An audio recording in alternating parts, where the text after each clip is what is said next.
గూడ వెంకటేశ్వర కాలనీలో జరిగిన అగ్ని ప్రమాదంపై హైకోర్టు న్యాయవాది రామారావు రాష్ట్ర మానవ హక్కుల కమిషన్లో పిటిషన్ దాఖలు చేశారు. ఎటువంటి అనుమతులు లేకుండా సెల్లార్లో నిర్వహిస్తున్న ఫర్నిచర్ తయారీ కేంద్రంలో జరిగిన అగ్ని ప్రమాదంలో శ్రీనివాస్ అతని కూతురు మృతి చెందారని తెలిపారు. ఈ ఘటనపై సమగ్ర విచారణ జరిపి బాధ్యులపై చర్యలు తీసుకోవాలని న్యాయవాది ఫిర్యాదులో పేర్కొన్నారు. ఈ ఘటనకు ప్రతివాదులుగా నగర పోలీస్, జీహెచ్ఎంసీ కమిషనర్లను ఫిర్యాదులో చేర్చినట్లు న్యాయవాది రామారావు తెలిపారు. మృతుల కుటుంబాలకు 25 లక్షల పరిహారం ఇవ్వాలని కోరారు.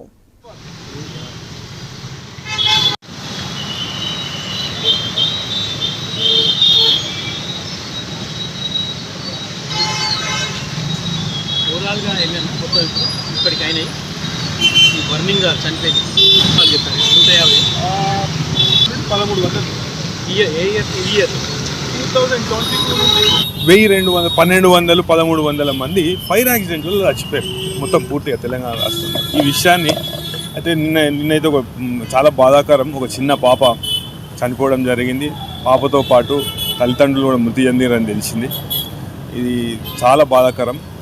అయితే మొదటిగా ఈ ఫైర్ యాక్సిడెంట్లు అనేటివి ఎందుకు అవుతున్నాయి అనే విషయాన్ని మనం చూస్తే ఎక్కువ శాతం ఈ ఫైర్ యాక్సిడెంట్లు ఇవి జరుగుతున్నాయి. ఎందుకంటే అన్ని ఇల్లీగల్ స్ట్రక్చర్స్లని అనుమతి లేకుండా కొన్ని వ్యాపారాలు చేయడము కాకుండా మొన్న నాంపల్లి జిల్లాలో జరిగిన ఇన్సిడెంట్ తీసుకుంటే, లేకుంటే రూబీ హోటల్లో జరిగిన ఇన్సిడెంట్ తీసుకుంటే సికింద్రాబాద్లో 10 మంది చనిపోయారు.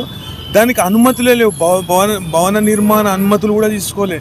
ఇప్పుడు మీరు చూడండి, మీరు ప్రెస్ వాళ్ళు వెళ్ళి చూడండి, మళ్ళా కట్టి మళ్ళీ దానిలో వ్యాపారం చేస్తారు. అంటే ఆ స్ట్రక్చర్ను మీరు రెగ్యులరైజ్ చేసిరా, లేకపోతే జిహెచ్ఎంసీ అధికారులు దాని గురించి పట్టించుకుంటలేరా అనే విషయం అయితే అనేది అర్థమవుతుంది. నిన్న జరిగిన ప్రమాదం మీరు చూడండి. నిన్న జరిగిన ప్రమాదంలో అయితే సెల్లార్ల ఆ అపాక్సీ, అక్రిలిక్, కెమికల్లు, లేకుంటే ఆ స్పాంజులు, కట్టెలు అవి ఉంటే అవి తలగబడ్డాయి. అవి తలగబడి 23 మంది ఉంటారంట ఆ బిల్డింగ్లో.